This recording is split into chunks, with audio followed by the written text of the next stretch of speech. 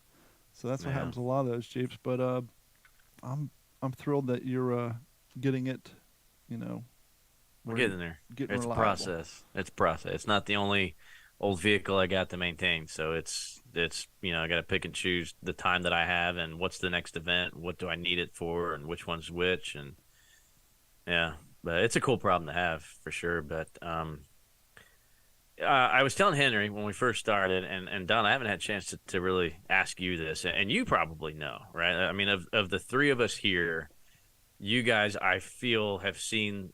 I mean, obviously Henry's in a different category, but when it comes to the Pacific miniseries, I own the box set. Don, I think you've probably seen it more than I have. Mm-hmm. I would assume Mm-hmm. so, because I've probably only seen it maybe 6 times. I think I watched it 6 times before I got the box set as a birthday present one year. So no, I've seen it. Yeah. I've seen it quite a few times. There you go.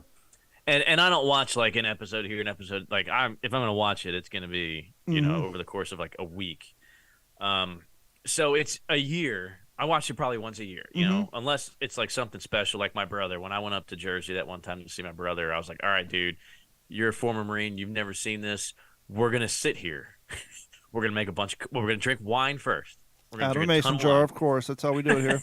And then we're going to drink a ton of coffee, and we're going to watch the Pacific, and nothing else is going to stop us. By the way, if you're listening to this podcast and maybe your uncle owns a vineyard, if we can get together and come up with mason jar wine, that'd be a great brand for us here at WTSP. Be the WTSP mason jar wine. You know, we can work something out. But yeah, so you get your popcorn, your wine, and you guys put the cucumbers on your eyes, and you put your hairs up in a towel. Little exfoliation, right? So, all right. So I've been talking about it for the past few weeks. I'm taking it slow. I'm still reading with the old breed. I'm in no rush to finish it. There's times where, and right? So, all the distractions I've got here, right? Everybody running around, and there's a new puppy. And so I'm like, man, I feel like I've read this same paragraph 14 times. That's because I have, right? Somehow my dog, by the way, found my bookmark. Carrie's like, whose bookmark is this? I'm like, how do you find that? So the new Boston's like into everything. Like he found my missing bookmark. So did he eat the bookmark? No, Jeff. He just drugged it outside where he takes everything. If you're missing anything in the house, go look out in the backyard. It's probably sitting there. But go ahead, puppies. We love puppies here on the What's the Scuttlebutt podcast. So, real quick before we get back to it, can you make dog tags for our dogs? You have a stamping machine, right? Yeah. You need to make us some WTSP dog tags for our dogs, and one for me too. That'd be cool. Yeah, y'all send me the info, whatever y'all want on it, and we'll do it. I'll knock it out next time I'm out there for sure. Sweet. I don't know why I didn't think of that sooner. Golly. Let's see, where was I? So all right. Dogs, kids. Watching the Pacific. One reading a paragraph, same paragraph at a time. Wine, cucumbers, exfoliant. Pedicures, manicures. Repeated interruptions by Don. We're used to it. Which we have to forgive because he's the producer, so he gets to do what he wants. I've been downgraded to the producer. Well, producer's one step up from an intern. I should know. I was a producer for 6 years. What would be the exalted title you would prefer? I'm sorry, I didn't host. I mean, look at much host. All right. I'm sorry. Oh man. Okay, so Let me spit it out before I lose it again. So I just saw that our good friend, Freddie Joe Farnsworth just celebrated a birthday. Aww, so he's old. He is. I texted him and I said, "Man, you are gracefully transitioning from USMC to AARP." If you want to know how old he is, go back and watch a box set of Band of Brothers. You can see him as a young guy at the boot camp yelling at all the actors. Right. So I saw where. In the Pacific, I think it was We Happy Few that posted on social media about him playing or portraying Lieutenant Stumpy Stanley. Stumpy Stanley, yeah. And it kind of like, wait a minute, something's not lining up in my mind. Mm-hmm. And I'm at the part in your dad's book where they've come back from Peleliu. They're in between Peleliu and Okinawa, so just read the forward. For the Okinawa portion, right? Okay. And so just dealing with all of that, that healing, or supposed to be a healing process for him. The part where he just dug Men at War book by Ernest Hemingway out of the trash can. Right. Okay, so, guys, and you're probably going to laugh in my face, and you have every right to. But the lieutenant that the first line is to your father when they're standing there getting their grapefruit juice from the Red Cross nurses, Right. and he's whatever. He's like, all right, guys, keep moving Come on, stared long Marine, you've enough. had your look. Yeah. yeah, you've had your look, right? Guys, I thought that was Haldane's replacement as the company commander. I thought that's who Lieutenant Mack was. No. Mhm. He's just the guy whose job it is to make sure the guys don't get out of line with the Red Cross nurses. Well, he's the officer that you see for the rest of the series. Is it? Oh. Well, so Mac was actually kind of they did a little bit of that character compression thing there, Jeff. Okay. I know, like that scene where they're getting off and the girls are handing them the juice. yes, and I the dad remember just now. looks- Yep. I mean, that really happened. Mhm. Okay, they filmed it just the way it happened. The lieutenant, because actually that's a story Dad told me when I was a kid. You know, okay, you've had your look. Come on, Sonny, move out. Which he called him Sonny in real life in the book, as you probably just saw. That was not Mac in real life, okay. But as we know, because they had to use that character for a couple of things, and especially on Okinawa. Have you gotten to Okinawa yet? Not yet. Okay. Yeah. You'll come to another lieutenant, or maybe. See, here's the thing, and this is what's confusing me. I've got to go back and I'm pressing through on my project, as y'all know. But there was another guy that my dad called Shadow, and I can't remember if Shadow was in with the old breed. I know the name does not. That must Okay. have been one that was pulled out of the original, because I think that name Shadow does not was- ring a bell at all. Yeah, Shadow was a guy who's actually named George Loveday. Not at all a very popular officer at all. And there's a lot in the unpublished stuff that goes into that, and I'll touch on some of that. But Mac had the bravado, and he was the one who was always talking about, the first Jap I see, I'm going to charge him with my K-bar, my 45, and Snafu and my dad and all the guys who've been through. They're just rolling their eyes like, you got to be kidding me, man. But he goes on to say Mac really wasn't a bad guy. He actually ended up being a pretty good officer, but he just had to he had to get broken, But Well, a lot of that too is to build up their own self-confidence so they can, perform in the way they think they should. Right. So this guy, this name Mac, he doesn't really exist in real life.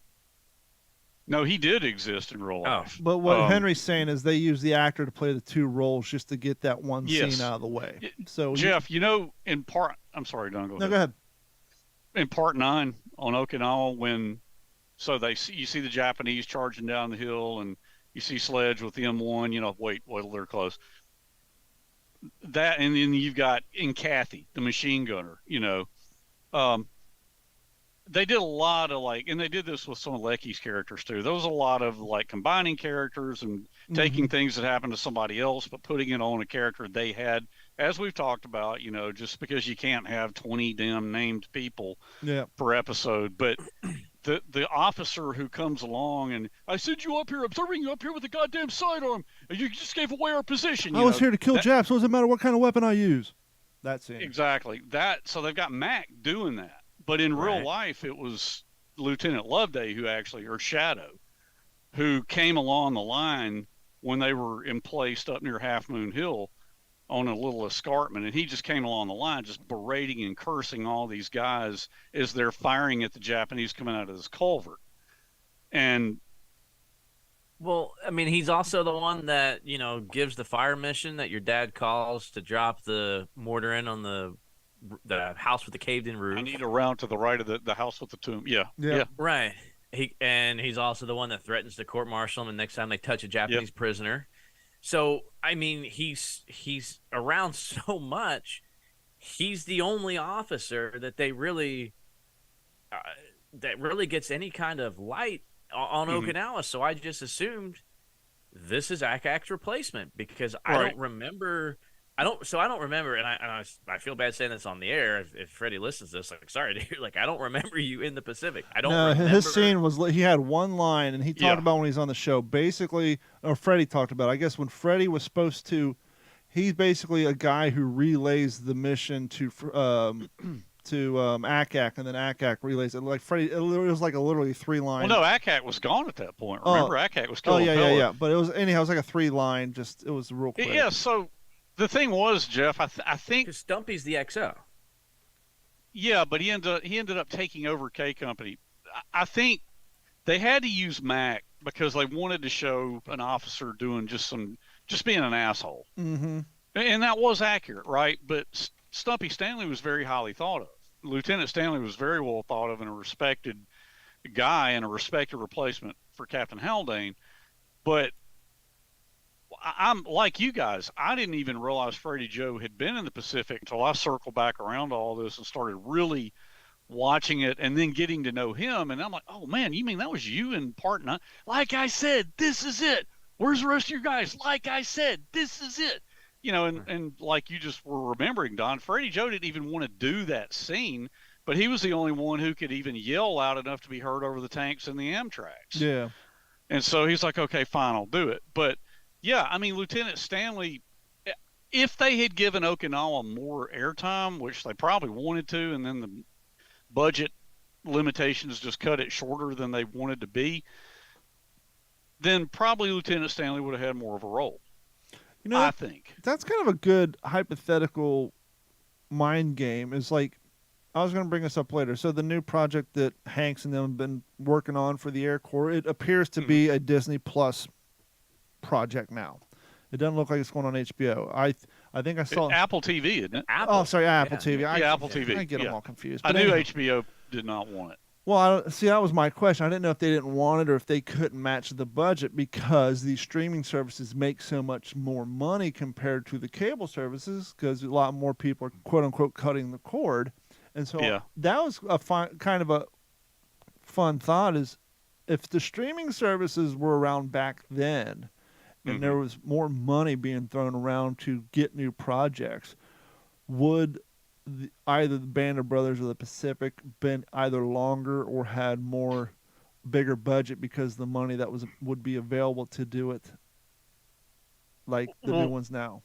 I can remember when the Pacific came out in 2010, everybody was comparing. And look, there, like we've talked about on this show before, guys, there was a lot of antipathy toward the Pacific because people are like, well, it wasn't like Band of Brothers. Well, you know, Band of Brothers came out and people got the box set and they watched it on TV. There was no streaming in 2000, right? Well, or 01, whenever it came out. But when the Pacific came out, streaming was starting to get to be a thing. And so I remember some of the naysayers, I mean, people who were just panning it and really not wanting it to succeed, saying, well, you know, the first, like the average number of viewers per episode with Band of Brothers was X number of million. No, it's because less people had HBO.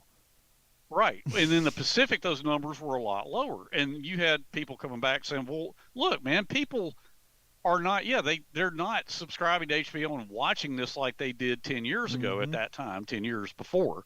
Because now you have streaming. It's just people are consuming it in a different way. And you also got to remember at the time, HBO was the pretty much only cable show channel doing the Deadwoods, the people want to kill me. The mobster show, The Sopranos, Oz, they were groundbreaking with all that stuff. Oz, The Sopranos, Band of Brothers, Rome, which killed Deadwood. They were the only channel out there doing that kind of work.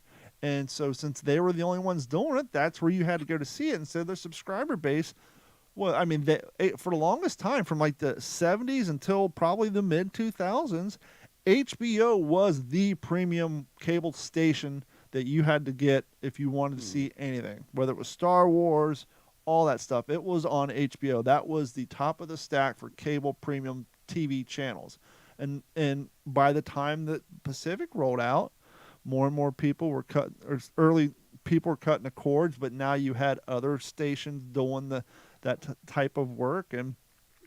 And by the way, when it's not the Band of Brothers, well, you know what is? the Band of Brothers. So go watch that, and then And let everybody I else will watch the say, I Pacific. think a lot of those people, a lot of that negativity worked itself out, and I think a lot of those people became converts, me included, Yeah. as we have discussed, and I've discussed it with other people. Jeff, we were kind of jumping around there. Did I address where you were going with your original question? He couldn't figure out who Freddie Joe was playing. No, I knew who Freddie Joe played. I just when I saw that and I saw the name, and I'm literally at that point in the book where Stanley is, goes from XO to the CO, of course, the moment Haldane goes down. And yeah, so I was just thinking like, oh, that was the because I didn't know Lieutenant Mac. I didn't know his name. I never caught that kid's name. Well, they don't call him that. They don't call him that. So, so I just assumed he was the new CO. So when I see Stanley's name come up in your dad's book, I'm like, oh, that's what that cat's name was. Then within a day or two, I see, happy birthday to Freddie Joe, who played Lieutenant Thomas Stumpy Stanley on the Pacific. I was like, whoa, wait a minute. That's not who I thought it was. Who the heck was the CO of K-35 if not Lieutenant Mac? It should have been Stanley. So I see what they did there, and I can appreciate it more because it would be so the first time I saw the series too, it was very confusing because I was expecting Band of Brothers, different uniforms, different setting.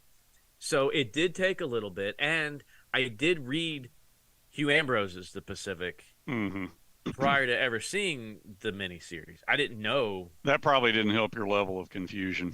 No, not at all. Not at all. That was what I assumed the Pacific was. I mean, it was supposed to be that. So, but look, I've never had streaming services or HBO or any of that stuff. So I was never on. I mean, if it didn't come on, like the TV, if I had time to watch TV, I didn't see it. Yeah. I didn't get on YouTube and watch stuff, So I was kind of behind the bar there. So yeah, I read Hugh Ambrose's book, and it was a picture of the cover from the movie, right? The dust jacket. So I was like, oh, I got to figure out a way to see this thing. But I never saw it until my wife bought the box set. I don't know how many years later. So I just, I went by what I remembered from that, and I had the DVDs of Band of Brothers. So yeah, it was, I guess, disappointing as it wasn't my expectation.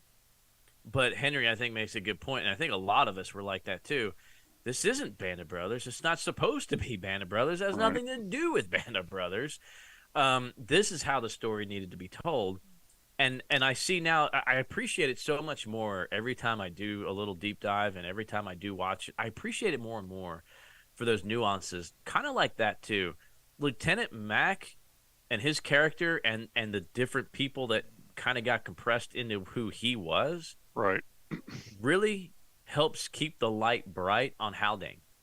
Yeah. Because to really accurately, I mean, we all know Scott Gibson. I mean, I don't know. I can't even say enough about how he portrayed Haldane, right?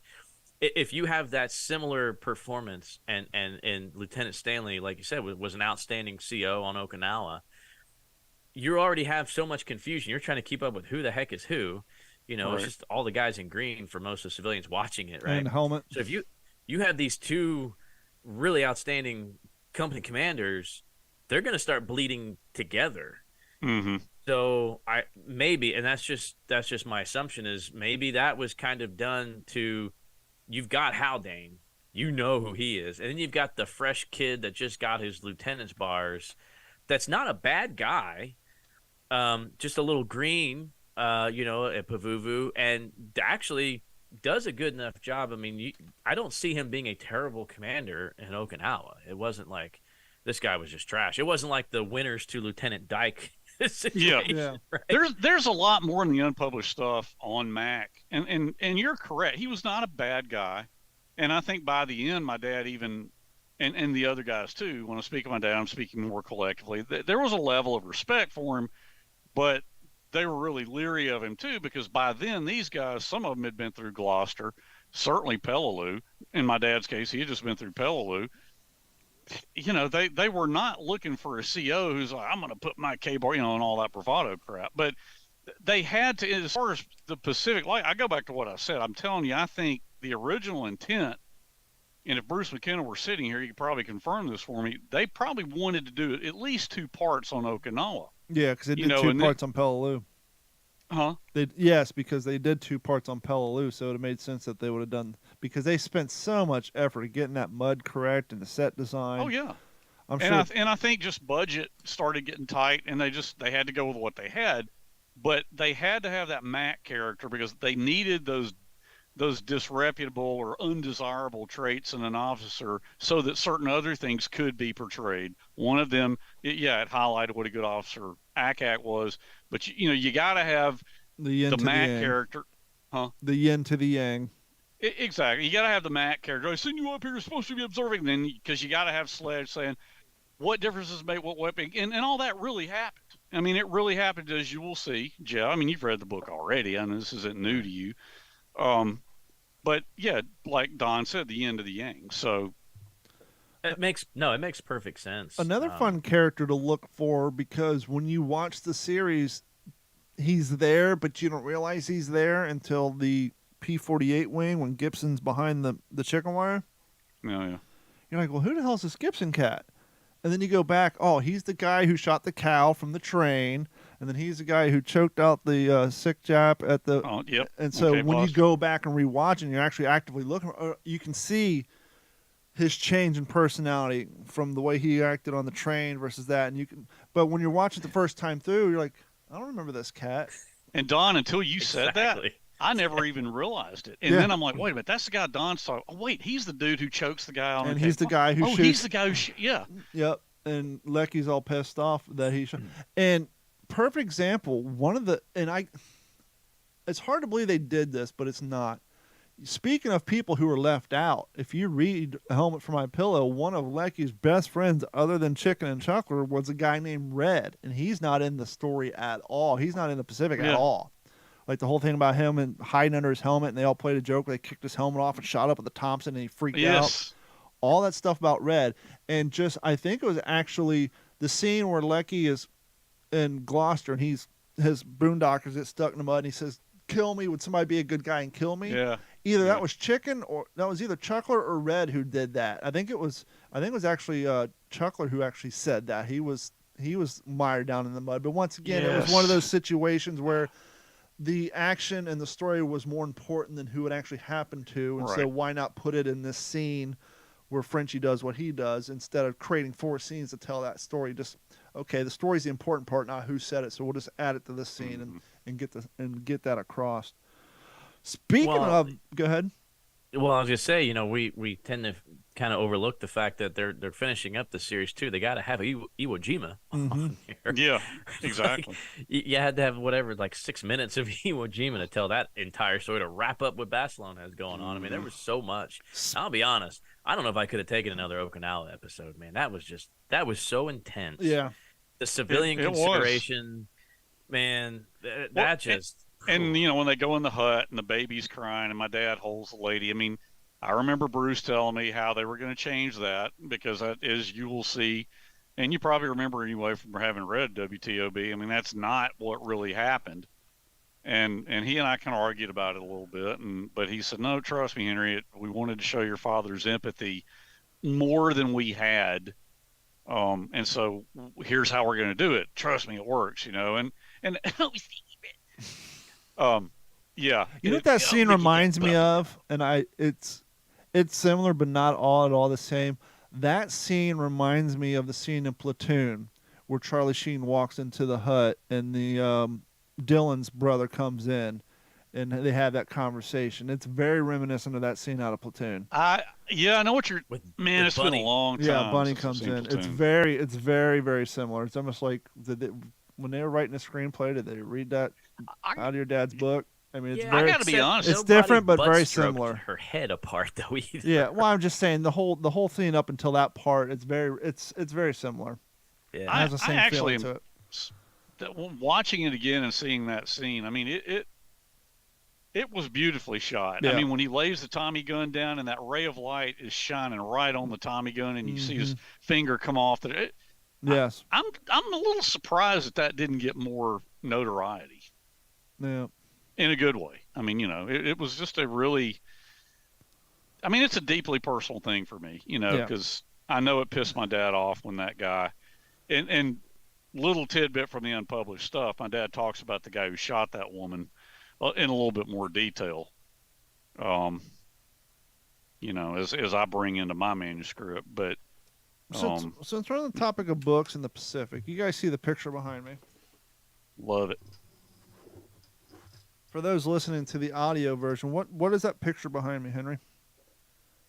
That's pushing up into Guadalcanal. I've got my dad's copy of the old breed, which is the First Marine Division unit history, and I want to find that very picture. I know we've talked about this. The pictures, before.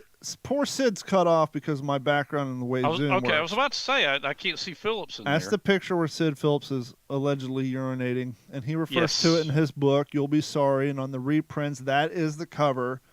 And so for most the part, history has said that is day one on Guadalcanal after the beach landings. As what platoon was Phillips in? Do you remember? Platoon? He was H21. Yeah, H21. So he was H Company. Second Battalion, First Marines. Second Battalion, First Marines. Same as Lecky. Yes. And if you actually Google Sid Phillips USMC, that photo will come up. And in the book, he says, well, people ask me, how do I know it's me? He said, because I remember I was taking a piss, and everybody said, well, you're famous now. He said, what are you talking about? We saw the flash bulb, and then one of his guys asked the photographer, why would you use the flash in the jungle in the daytime? And he said that it removes the shadows from the foliage, and that's how Sid knows that's him urinating. Sorry, Jeff. The reason I bring that up, Henry, you're writing a book. We've had plenty of authors on. How important is accuracy in photographs in a book about history as far as getting that right? Well, it's important to me. After we discuss this, can I show this picture that's up and read the captions that Sid Actually, Phillips please wrote read on it now because it'll go to reinforce what I'm talking about. So here is, and this thing's getting old, but all right, that's the same picture. Can you guys see the handwriting on it? All right. That's Sid Phillips. This is my dad's copy of this book, but he sent it to Sid. Sid wrote these notes in it, and Sid sent his to my dad. I've told you guys that before. All right, so the caption to that photo, Don, the actual caption says, relief moving up. Men of the 7th Marines take a break before going forward to relieve another Marine unit. All right, in his handwriting, Sid wrote, no, comma, H21, 30 minutes after landing on Guadalcanal, August 7, 1942. And then top of the next page. I was told somebody had just taken our picture and, quote, Phillips, you're going to go down in history taking a leak, end quote. And what was the original caption under that photo that your father said was wrong? Well, Phillips said it was wrong because my dad wasn't involved. Yeah, but it says relief moving up. Men of the 7th Marines take a break before going forward to relieve another Marine unit. Okay. The reason I ask is I'm staying with the boys, John Basilone story. Yeah. And his unit didn't land until September 18th. But we know that photo was taken on day one. Mm-hmm. I'm reading through this book. Page 185 has that photo. And the caption underneath it says, Sergeant Basilone's 1-5 Marines on the trail to Makanaku. So they have completely misidentified that photo. Now, I doubt the author did that. I'm sure it's probably somebody at the publishing house, the editor. Someone decided to put that photo in this book and state that was that was 1-5 and that was Basilone's group. So he's saying Basilone was in the 5th Marines? It just says Sergeant Basilone's 1-5 Marines on the trail. Yeah, that'd be 1st Battalion, 5th. 1st Battalion, 5th Marines. Well, because he was on Guadalcanal. He got reassigned before he went to Okinawa after the drive. But the fact is, they didn't land until September 18th. No, but Basilone was 7th Marines. He was under Chesty Puller in 7th Marines. Okay, so right, Jeff? Well, I can tell you because I looked. I thought. Well, okay, go ahead. He was under Puller because he has a lot in here about Puller. And Puller was not 5th Marines; he was 7th Marines, and then Puller took over 1st Marines before Peleliu. Yeah, so the photo is wrong in two ways. It says Sergeant Basilone's 1-5 Marines on the trail, and so I was like, I doubt the author did that. Somebody at the editor or the publishing just threw that photo in there for whatever reason. Yeah, but I mean, Don, I'll tell you, and our buddy Dave Holland is not a big fan of that book. Yeah. Well, it's a great photo, and I'm enjoying the book, but like I said, one of the things that caught me off guard is it's written in the first person, but we know Baz Luhrmann didn't survive, and so like, okay, I suspended my belief. I'm the author's doing a good job. I'm believing he just got a shitload of information from the family, and we're gonna take everything at its word. But then you get to a well publicized photo like that, and it's completely misidentified. You're like, okay, well, is everything else in here cool? So that's just it's just one of those things that bumps you. You know, it's like I'm taking everything at its face value in here, especially the a lot of stuff that's being portrayed in the words of Baz Luhrmann, and especially when it comes to chase and tail and all that stuff. But then when you get to a photo like that that's well documented, that it's on the first day of D-Day and who it is, and then like, well, there's Baz Luhrmann's fifth. It's like. But it's not taking away anything from the book. It's just interesting that something like that would end up in this book.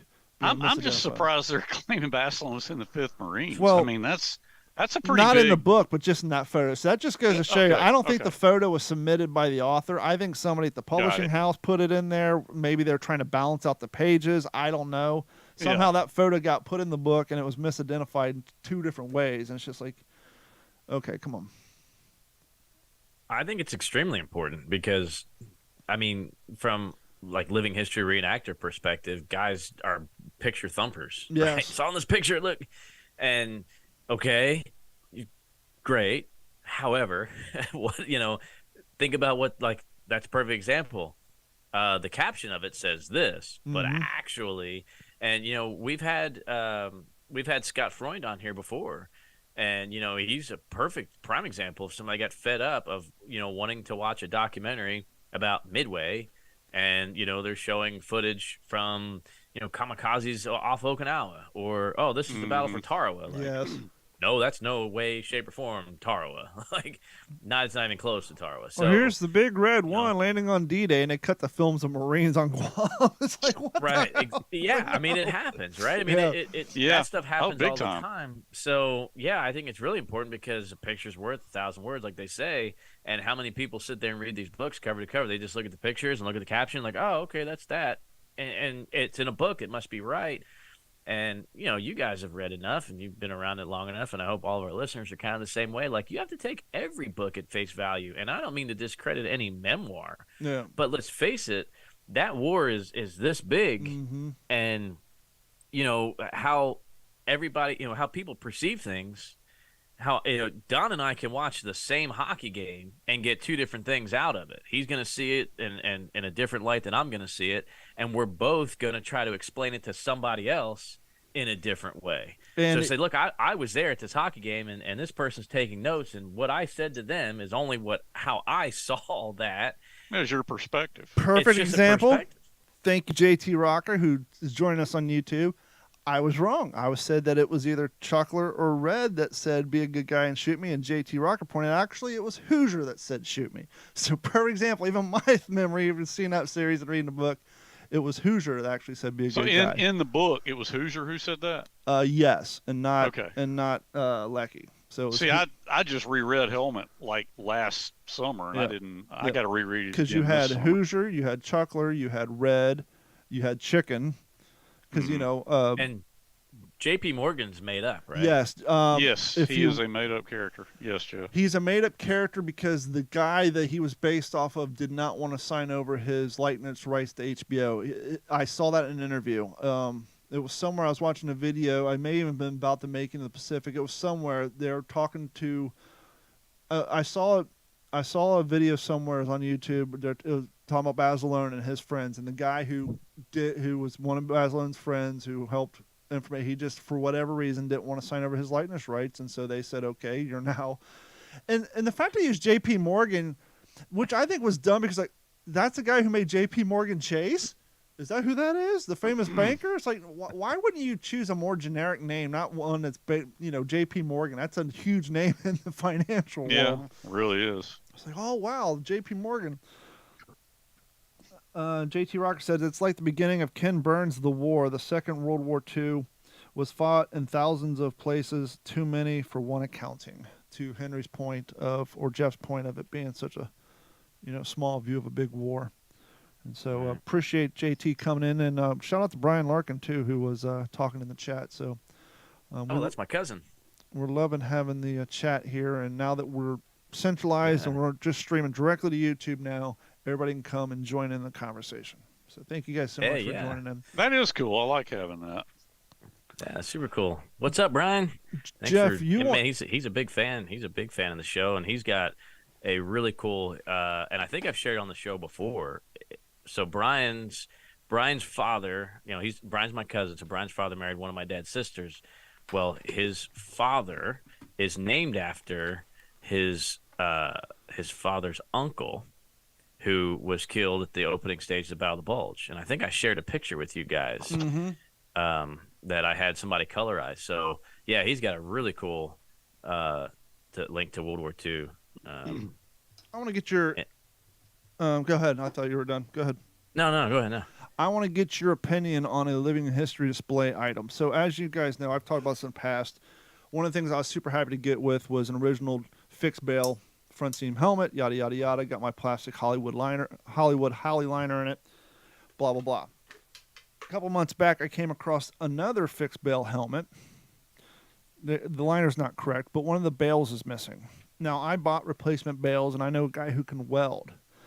But I thought, why not just sew a chin strap on the one bale that's on here, leave the other bale broken off for the time being, and use this as an example of why they got rid of the fixed bales, because they tend to snap off. Instead of restoring it temporarily, just tie one strap on there and take it to living history displays along with the other one, showing how easily those things broke off, and maybe even use it as a raggedy-ass Marine impression with having just the one strap instead of taking it over to my welding guy and having him weld a new bale on there. What do you think? Nothing wrong with that at all. I mean, it's a great educational tool. I think, you're really reaching an even smaller population of people that, about a fixed bale helmet. So I think that's kind of an interesting thing. It's either that, or I'd have a little table display of a chunk of plywood or some wood from a ammo crate, cut a hole in it, and have your steel pot upside down. There's a kitchen sink. Yeah, history display too. It doesn't matter if it's got a chin strap or not. Well, one of the things I like to do, because I have different impressions, especially because I have so many damn Marine Corps haversacks, is I like to show the differences. Especially the Marine Corps is well documented. I like to show the differences in haversacks from the beginning of the war to the end of the war, when materials got more strict, more harder rationed, to get, and more importantly, when it comes to the haversacks, they need equipment done quickly. And so when you look at the early haversacks, they got the nice flaps that fold in, and by 1945, it was basically a potato sack that fold over with some straps on it. And since I own that stuff, I like to show people, here's how it was at the beginning with they had, leggings, a perfect example. They used to have the nice brass, more expensive clips on them. By the end of the war, it was just black metal. Just get it done, get it produced, and get it out there. And showing that it's a way to offer a little bit different display opposed to everything else people have. I like to show the difference between, because people don't think, web gear's web gear. First aid pouch is first aid pouch. No, not necessarily. Marine Corps had a different pouch, different color. Their web belts didn't have U.S. stamped on it. And if you have it, it's one of those things I like to point out to people. And so I thought it'd be kind of cool, too, to have, here's the fixed bale helmet. And the reason they got rid of the fixed bale helmets, guys would sit on their helmets. The bales would break off. That's why they went to swivel bale. And here's an example of a fixed bale helmet where the bale's missing, which is why they ended up going to swivel bale after a while.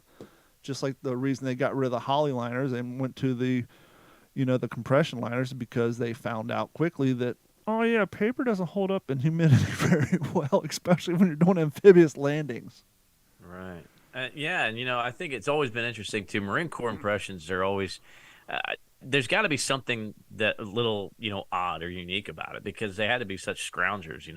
So I think I wouldn't say if I saw a living history display of a guy portraying a Marine with an Army pistol belt or with an Army first aid pouch on there, something like that.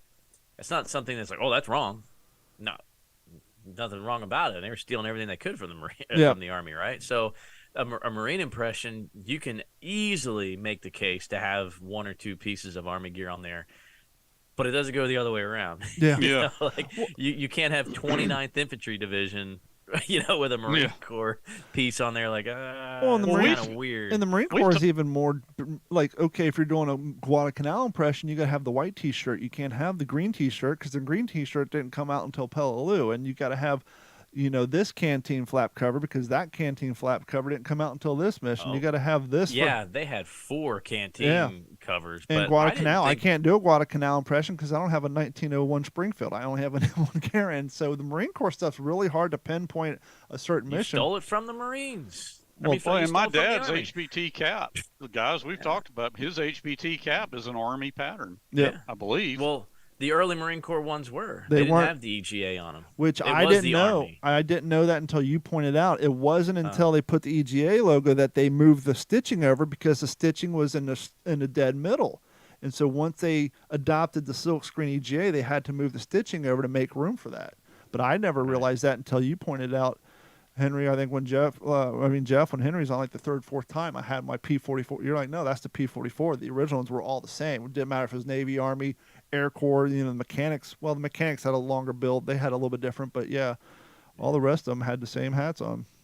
Yeah. So yeah, I mean, that's what makes Marine Corps impressions so cool. I think. I mean, hey, you stole it from an Army dude, or whatever, because you had 6 Marine divisions fighting alongside 22 Army divisions in the Pacific. I mean, they crossed paths so many times.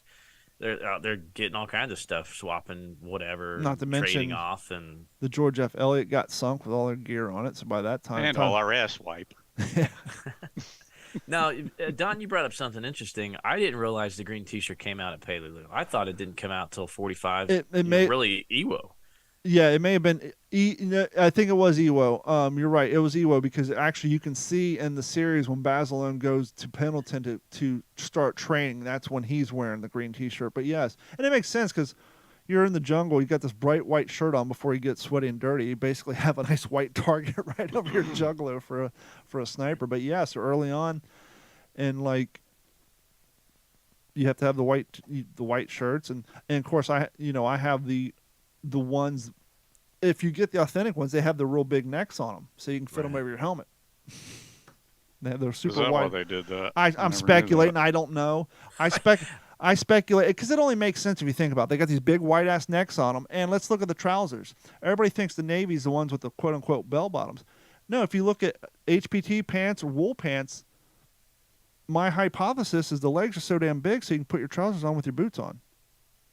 Because if you think about it, if the trouser legs were smaller, imagine how hard it would be to put your pants on with your boots on. And so Yeah, why would you need to leave your think it boots was- on? Why I wouldn't thought maybe, and you, that's a really good assumption there. I don't know.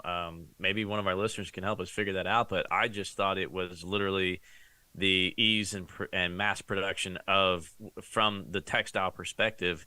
The T-shirts weren't made like they are now. Yeah. From the way I understood it, they were kind of made as one piece, so they weren't made in like halves that joined with seams, underneath and around. So that's just what I thought, and it was just kind of, you didn't have that tapered, catered neck.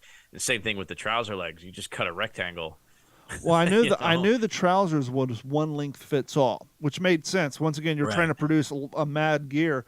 We'll make a few different waist sizes, but the length, here's your pants, go get them hemmed. We're not going to make 34s, 32s, 30. No, we'll make them all one length, take them, get them, cut them off, and get them hemmed, which makes sense. Right. But if you've ever tried, you can put your trousers on with your boondockers or your service boots on because the pant legs are so damn wide.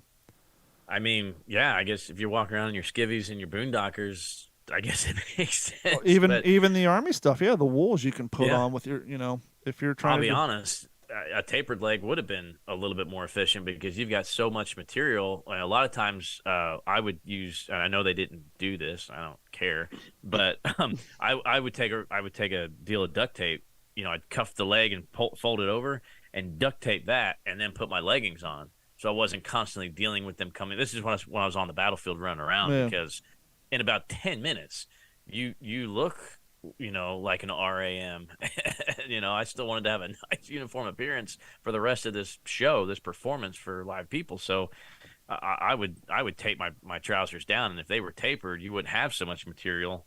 trying to tuck a bell bottom into, Well, it's funny a thing leg. you say that. When I first before I started reenacting, like I said many times before, my first impression logistically was a huge mistake, was Marine Corps, because at the time no one was doing Marine Corps stuff. I was the only one there. But the first HBTs I got, not knowing any better, I got off of eBay from a company in China. And the damn pant legs were tapered. They were literally, it looked like I had skinny, and I was like, why would you taper these things? And so I returned them and found quote unquote stovepipe legs, as sometimes they're referred to, but I couldn't understand why the Chinese knockoffs just, the buttons were fine, the patterns are fine, but literally the legs were tapered and it looked ridiculous. You America, you have big reg. We taper our reg. You will HBT, we taper reg. But And we just got shut down. no, that's my other podcast that YouTube cancels all the time. You get down there and you tell me if you see creases on these trousers. Yeah. Come over here and tell me if you see What's up, flowers Dennis in your Blocker? pants, Dennis Ricardi. Blocker's What on were here you too. thinking? Your boy Go Dennis on, is Don. on here. Dennis Blocker's checking in. Yeah, Dennis, I talked to him earlier today. Man, he's such an awesome cat. God, I love that guy. He asked a question: what was the Army division that the Marines actually respected and called them a Marine division? I think it was maybe on Guam, or was it Saipan? Do you guys know the answer to that Was question? it the 164th? I'm not sure. He's asking. They So, called them the 164th Marines. so that Well, had to be it. that that's was a on regiment. Guadalcanal. That's a Yeah, it's a regiment. regiment. Yeah. Not a division. That's interesting. They're probably not on Saipan, Doc. So- That's where the big Smith controversy was. No, I'm just So- reading the question as it was written. But yeah, Yeah, so that makes me think: could it be the Second Infantry Division from World War One? Because the 2ID patch, it's the second largest Army division patch, and Don, you can probably Google this pretty quick. So the biggest one was the one I wore, right? First Cav. That's that big goofy Norman shield. Yeah. Let's see. First Cav division has a huge patch, but second ID was second only in size to that, and the face, the profile is General Lejeune. It's actually General Lejeune on the second Infantry Division patch, and so I don't know if that's what second Dennis ID is alluding patch, to. Yeah, Second Infantry was- Division, yeah, that was made in his likeness supposedly. the Native American. The Native American face, yeah, Ah, that's interesting. yeah. Damn cultural appropriation even back then. But yeah, so that's the Native American patch. Yeah, that's pretty cool. But yeah, see if you can see something there. That's just, I came across that years ago, and it had something to do with, the joint operation for Marines and Army during World War One, and there was I think after the war they adopted that likeness to him, or maybe it's just a rumor. I was never in the second ID. Nicknamed a new division due to the design, blah blah blah. Beach, yada yada yada. Yeah, I'd have to look off the air and spend a little more time, Yeah. but yeah. You said you had an artifact or two you wanted to talk about, Jeff. Is that the case? Oh yeah, if we wanted to do a little show and tell real quick, yeah, I'm gonna go to my Foot Locker here, and it just prompted. So just cruising eBay the other day. I try to stay away from it, but Yeah, every now it's- and then I pull up eBay, which some- my eBay is U.S. Army Air Corps World War II search, the search title, right? And golly, have you guys seen the prices on original A2 jackets? No, I'm I haven't afraid to looked, but know. I can imagine. Because I want an A2, and I just don't think it's ever going to happen. Well, I mean, these are named and painted and all that great stuff. Mine is, I know who it belongs to. It was given to me by the guy that wore it in World War II. It's not painted or anything. Doesn't have the stitched, leather name tape or anything on there. But it's original A2, and this guy flew B-17s in World War II. You can still see the lieutenant's bars on the epaulets. So I thought I would pull this out. I got 2 Foot Lockers, and neither one of them look as nice as yours. They're literally being used for storage. Well, that's my display Foot Locker. That's my living history. Everything in there is, everything from my baseball mitt to prophylactic kits and everything.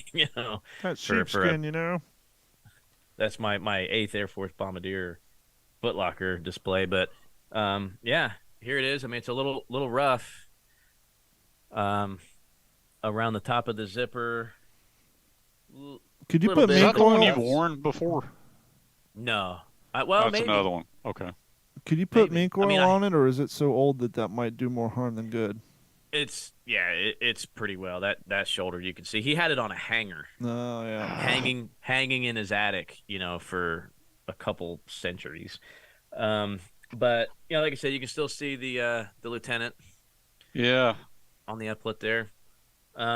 Yeah, How I may cool have. would it when he gave it to you? Was there like, did you reach in the pocket to see if there was a scrap of paper from a briefing or something? Oh yeah. So How cool this. would that have been? Oh, God. I know, man. And yeah. Oh He yeah. would have given his left So nut just have a Wrigley Spearmint gum wrapper in there. Yeah. I'd anything. frame that, man. Anything. I know, and it's so stinking cool. It fits me really well. It fits me better than my East. So I have an Eastman, A2, and I know Henry knows about that one. That's the one I wear all the time, but it's Yeah, a 44, and That's it's big on you.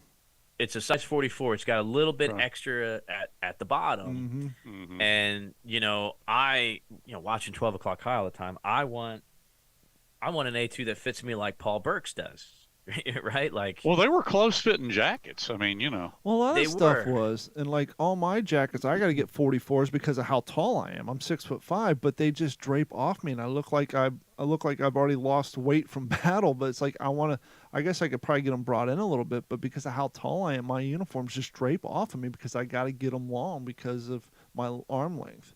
if I ever get an A2, I figured I'd get it from Eastman, Jeff. So that Yeah. your perspective on that would be. I mean, I doubt I will, because especially after Masters, man, they're going to be just. Oh, I know. So, but the Paul Burke, and if listeners don't know who I'm talking about with Paul Burke, so I'm a big 12 o'clock high fan. I love that series. It only ran for 3 seasons. I've talked about it here before, but go back and look. You can find these episodes on YouTube for free. Paul Burke's got a great looking A2. He's the main star of the series, but yeah, I mean, it fits him like the Fonz, right? Yeah. Like Fonzie's leather jacket, but. Talking to Air Corps reenactors and some other living history guys, they're like, hey, go, really kind of study some of these pictures. Yeah, I mean, some of the jackets, they seemed like they were a little too small on these guys, and others, they seemed a little bit too big. So, no, they were not custom tailored at all, of course, to you. Mm-hmm. But it makes more sense to have a little bit more because, you're wearing it over top of so many other things. You do not want a tight jacket. Right. You do not want to be restricted. It looks good when you're cruising in your Jeep, going out to Piccadilly for the evening or the weekend or whatever. But up in that aircraft, you need that extra room for everything else. So it makes sense. So I've worn mine. I don't have the flight coveralls yet, but so went ahead and the chocolate shirt and the wool pants, the Mae West over top the flight jacket, stuff in my pockets, like. It fills up pretty quick. Yeah. And I'm not wearing any like cold weather gear either. I don't have the Blue Bunny on underneath or anything like that. So, honestly, from a utilitarian perspective, the one I have is probably the size it would need to be because it's not a fashion statement. Jeff, I've read, and well, I'm talking to both of you. I've read, as I'm sure you have too, that from contract to contract, there was variation in how they draped, and some were. Just Quality snugger of leather. fit. Some were boxier, Right. Well, just like Right. the Army HBT camo, it's super big. And when you go to at the front, they say, hey, this thing is super big because it's supposed to be a add-on to put over your M43 or M42. I mean, these things are baggy because they were a shell. They weren't a jacket. They were a camouflage shell to put over your other gear. And so that's why they're baggy. And I never realized this until I saw a screenshot from Fury. I can't remember his name, the Hispanic guy who drove the tank in Fury. What the character? Yeah, I know who you're talking about. He actually had an HBT camo shirt underneath his M42, and you don't really notice it in the movie. But if you look at screenshots, or you watch they do making of Fury interviews, and he has the frog skin HBT underneath his P42 jacket throughout the whole movie. You just don't really realize it because of the filters they put on the cameras. Which I thought was a cool little tidbit. Did I ever show you my original pith helmet? Yeah. Hold on, I'll pull that up real quick since we don't want to show and tell.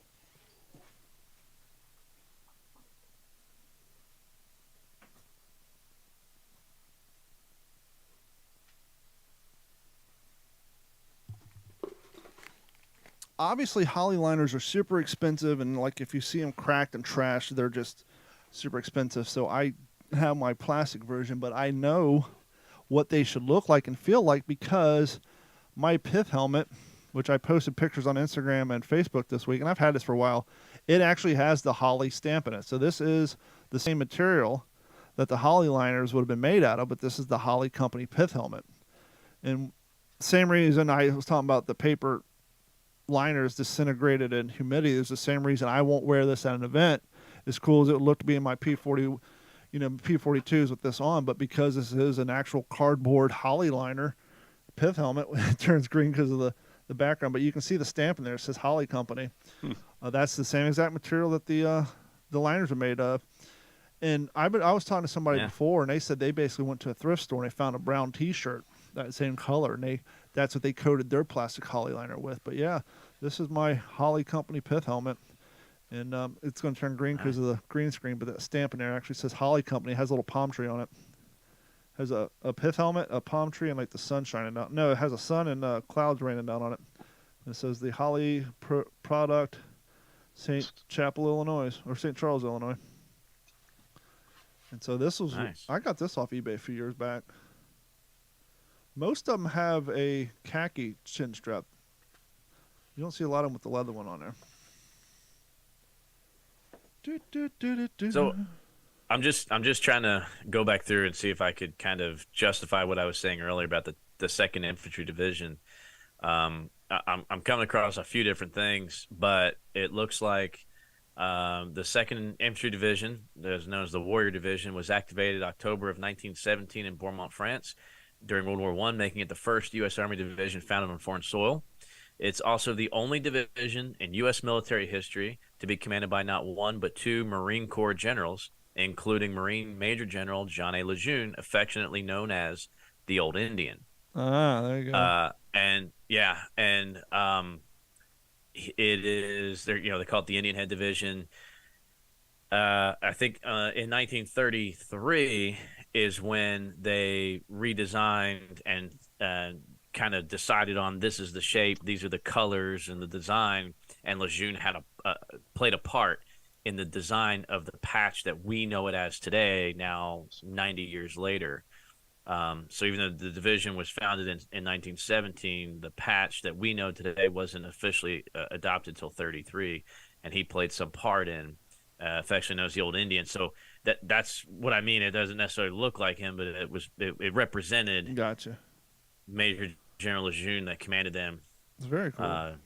Yeah, so I thought that I knew there was something about it. So I don't know if that's what Dennis was referring to or not. I mean, the Army division that the Marine Corps respected, I would say, gosh, every division. I mean, we always have gotten along since 1775. I don't know what the big deal is. I'm looking at some. Right, Henry?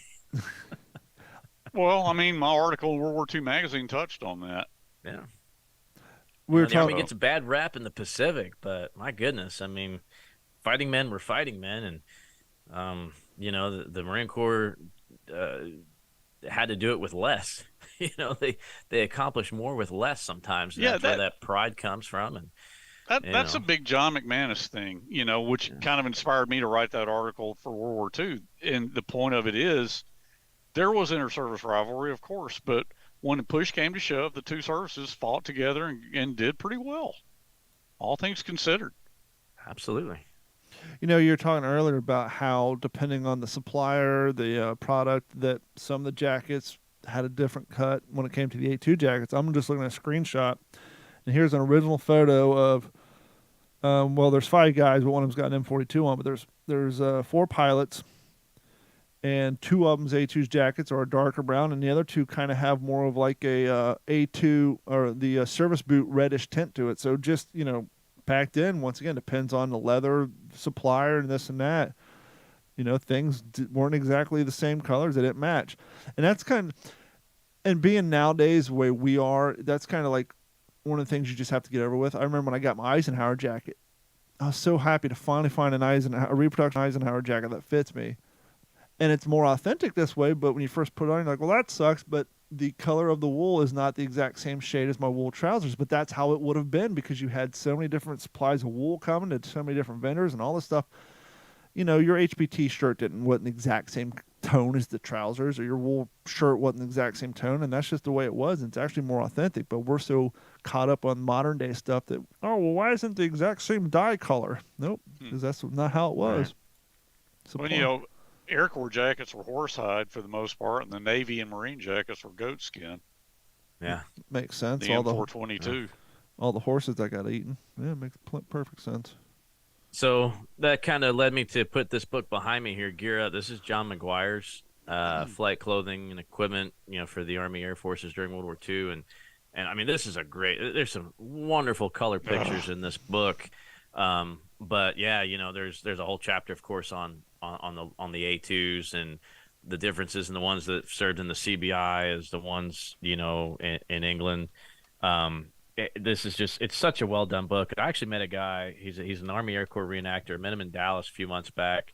That he owns one of the painted A2s that are featured in one of John McGuire's books. And for folks who don't know, John McGuire was a World War II pilot. This is a picture of him here when you first open it up. So this guy not only kind of knows his stuff, but he was there. And so yeah, these books are they're so well done. I mean, there's a lot of times where you'll see actual photographs, and then you'll see a good color photograph of a mannequin, so you really see what he's talking about. So I own that book, man. It's a good one. I love it. I love this one. Between this one and Bianchi, I think it was Bianchi that did. Yeah, I think it. No, it wasn't Bianchi, but I have another one on U.S. Army Air Force gear and clothing. I mean, they're kind of my two.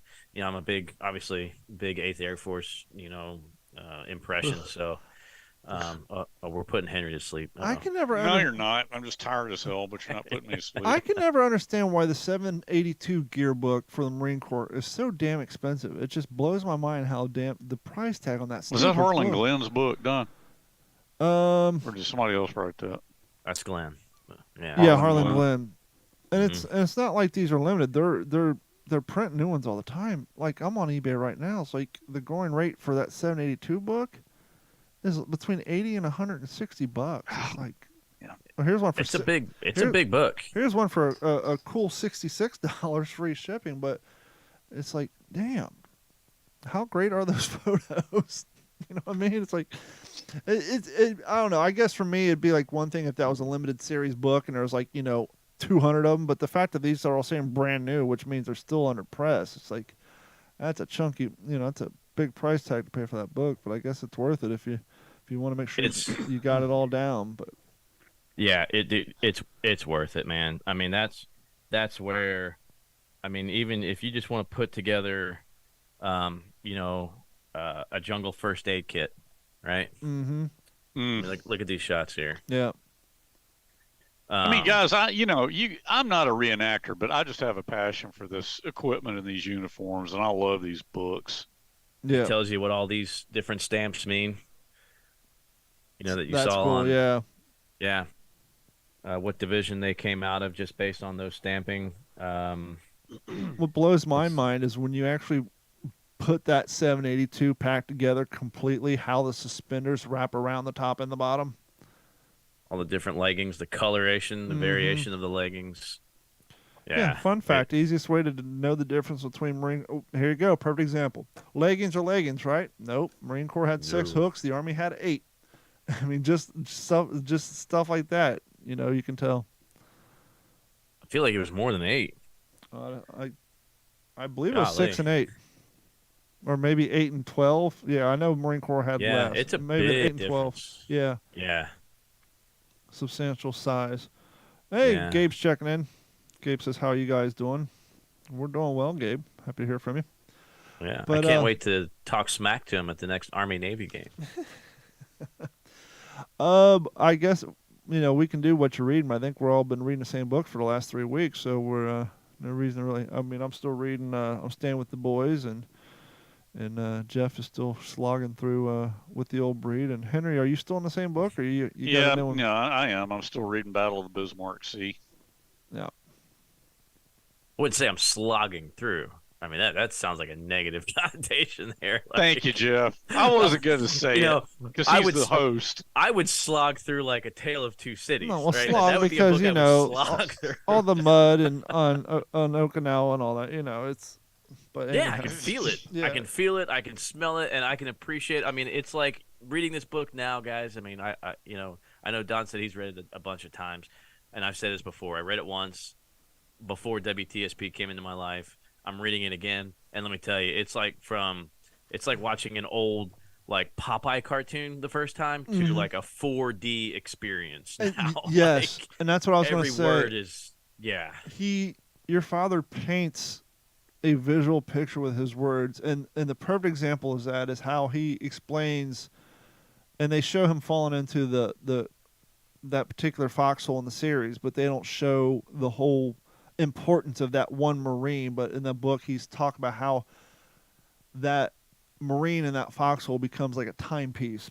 They know how long they've been out there by the level of decay in his body. They saw on the day he got shot, and by the time they pulled out of there, the skin was, the decay. They had been out there so long that one particular body that he ended up falling on when he slid down the hill. Yeah, it's page 269. I know it like the back of my hand. And like you can visually see it in your head as you're reading it. It paints a picture. Yeah, that was. It was a Japanese soldier you're talking about. The body. No, it was a dead Marine. It was a Marine because it was. You're talking about when he was digging the foxhole. I'm talking about when he slid down the hill and into the foxhole, and then he had all the maggots on him, and he's picking them off. Oh, you're talking about when he's digging the foxhole. Like, no, there's a Jap here. No, I need to. No, I told you to dig here. Yeah, that's what I think Jeff's talking. No, about. I'm still. I haven't gotten Okinawa yet. I'm on Peleliu, and that he uses that line where it was like this biological time clock of watching this rotting Japanese body that was exposed. That's in Peleliu. That's when they're starting to get up around Hill 140. Right. Yeah. The biological time clock every time they went by it. What Don's talking about outside of Half Moon Hill. Well, I got confused. You're both right. Jeff was right about the biological time clock, and then when he slid down the hill, it was the Marine body that he landed in. His hand went through. Right. Whew. Yeah, it's a lot. No reason to read that book quick, but there's every reason in the world to read that book. Twice. Definitely twice. No, so you got to read it right after the other. Let it linger. That book lingers in your mind regardless. I mean, it's just so well written and so detailed that that's the type of book you're thinking about it for like a month and a half after you read the last page. It's just such a fantastic book. But I think that's just going to about wrap it up. Henry, do you got anything coming down the pike? Yes, I was on the Commander's Voice with Ben Powers last week. He's going to have George Lowe's Jr. and me on at some point really soon. He wanted to talk to me first because he's talked to George many times. So that's coming up, and also I'll just update you guys very quickly. I got an email from one of the Library of Congress people about just continuing that conversation. So, no major developments on that. Just the conversation will continue on that. So that's all I'm gonna. No worries. That's just I'm just watching I looked down at the YouTube feed and like what's going on there is different because there's a delay. I'm like, huh? But anyhow, I was distracted. Jeff, you got some things coming down the pike possibly too, right? Yeah. Also got an email today from a gal who works with the Commemorative Air Force at the headquarters up there in Dallas. She was out at our Bluebonnet Air Show, last weekend, about a week ago. And she's with their media team and, gave her a business card and our squadron commander there, he, introduced her and I, and he said, oh yeah, Jeff's our museum director and living history and all that stuff. And he also has World War II podcasts and just a kind of quick conversation about some of the things that I do. So gave her my business card, and she emailed me today and said that the CAF has a kind of like us, a weekly show. They call it Warbird Tube, CAF Warbird Tube. And I think it streams live every Wednesday night, I believe. So I'm booked to go on to talk the museum, WTSP, movies, living history, all just everything I do here. And I think I'm booked on the 19th of April Fantastic. So that's a Wednesday coming up. Yeah. So really excited about that. CF is an international organization that is dedicated to keeping aircraft from World War II flying and airworthy and continuing to do air shows. And it's just living history at the highest level. And what they do is amazing. To have over, I think, 140 aircraft within the CAF and squadrons all over. Really excited about that for sure. And if you want to support the show and you're a business owner, but your business is a product that's available worldwide, obviously it's kind of hard to sell a worldwide podcast to a regional audience when it comes to advertising. But if you want to help support the show and you want to, possibly get some advertising, maybe you sell some kick-ass coffee or something, or whatever, you online services or whatever. Maybe you make World War II uniforms for reenactors. If you want to help support the show, email us at mailcall@wtsp.com. I think you'll be surprised at how welcoming our advertising packages are, because we're getting to that point where we would like to bring on some advertisers. And so if you want to be one of the first and you want to support the show that way, and we can help you by supporting your product and having our listeners support your product. Obviously, once again, it makes more sense if your product was something nationwide or worldwide, because obviously if you're an electrician in Chicago, we'd love to have you, but that's going to greatly reduce your potential return on investment relying on, people who live in Chicago. So if you have a product or a service that can be obtained by people throughout the country or possibly the world, and you want to support the show and buy some advertisement, please email us at mailcall@wtspworldwar2.com. And that's WTSPWWII.com. And I will be more than happy to get with you, and we'll work something out. And as we said before, Patreon, YouTube, T-shirts, stickers, it's the way to go. And right now, there is a plethora of conversation going on in the YouTube channel. Thank you, Dennis. Thank you, Gabe. Thank you, JT. Hopefully this is something that we can continue each week. And if you guys are listening to the audio version of this, just 9:30 Eastern time every Monday, if you want to ask us a question, here's your opportunity to ask Jeff a question, Henry a question, myself a question, and we'll answer it in real time. And even if you can't join in live, send us questions to our email. We'll read them, and then you can listen to the answer when you regularly listen to our show, however you prefer to do it. And we don't say this much, but if you listen to us, especially on iTunes, Spotify really doesn't have a way for written comments or suggestions or reviews, and I don't think Google does either, but I know iTunes does. If you listen to us on iTunes, please, give us a rating, write a comment on there. It goes, more comments, more ratings. iTunes will suggest us to people when they're listening to other history-based podcasts. They'll say, hey, people like this, also like this. And so that goes a long way, too. So you want to support the show that way, and you listen to us through Apple Podcasts. Just, highlight all those stars and give us a quick line or two about how great we are. And you can support the show that way. But on behalf of myself, Henry, and Jeff, we want to thank each and every one of you. And we're loving to see the show growing as it is. It's taken a while, but we're getting there, and we love it. We love each and every one of you guys. But till next week, on behalf of myself, Henry, and Jeff, thank you guys, and we'll see you on Monday. This has been a Digital 410 production.